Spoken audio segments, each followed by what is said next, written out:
A party is any effort to celebrate, serve, or make a big deal out of each other in a way that adds value to life. Someone who starts the party recognizes the influence they have and they use it wisely. So with that in mind, let's get this party started.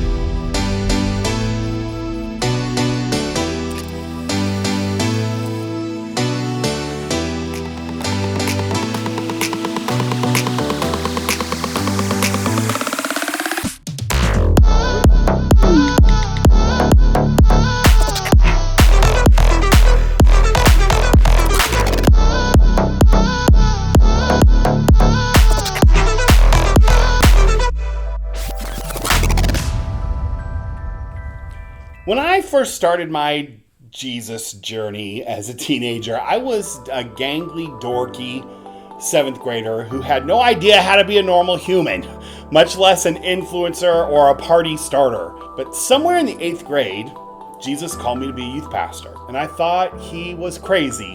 People didn't like me much. I didn't like me much, and I knew for sure that I didn't have the looks, the personality, or the smarts to help lead anyone to anything, much less leading them to the most important thing.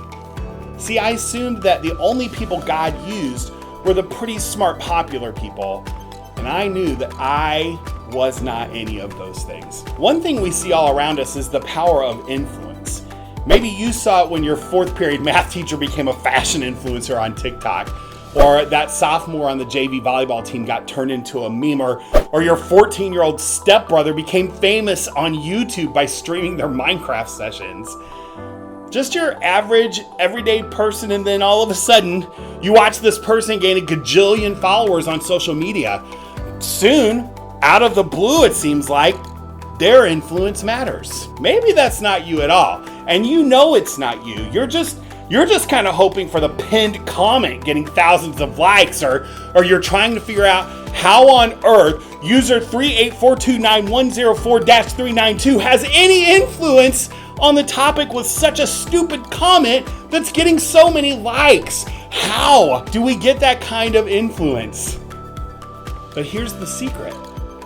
Our influence matters regardless of how many people are watching. Today we're going to look at something that Jesus said that's really connected to this idea. It's found in the book of Matthew, written by one of Jesus' disciples.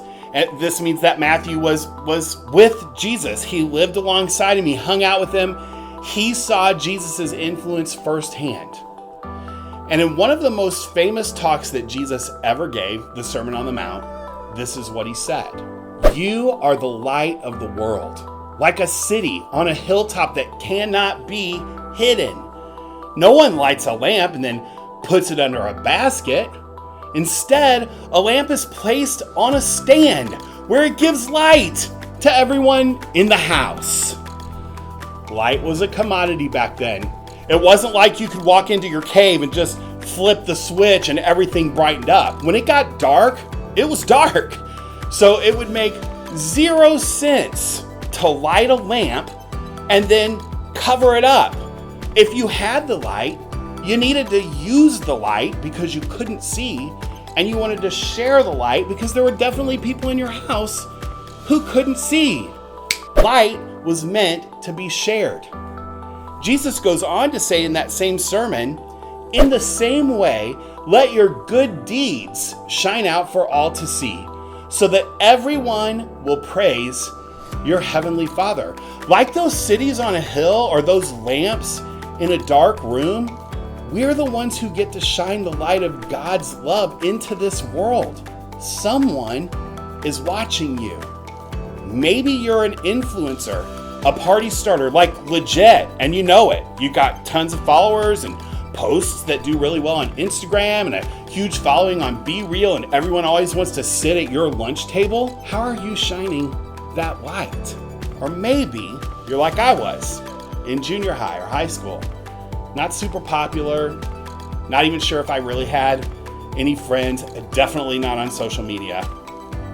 But you have the light. How are you shining it? Hear me.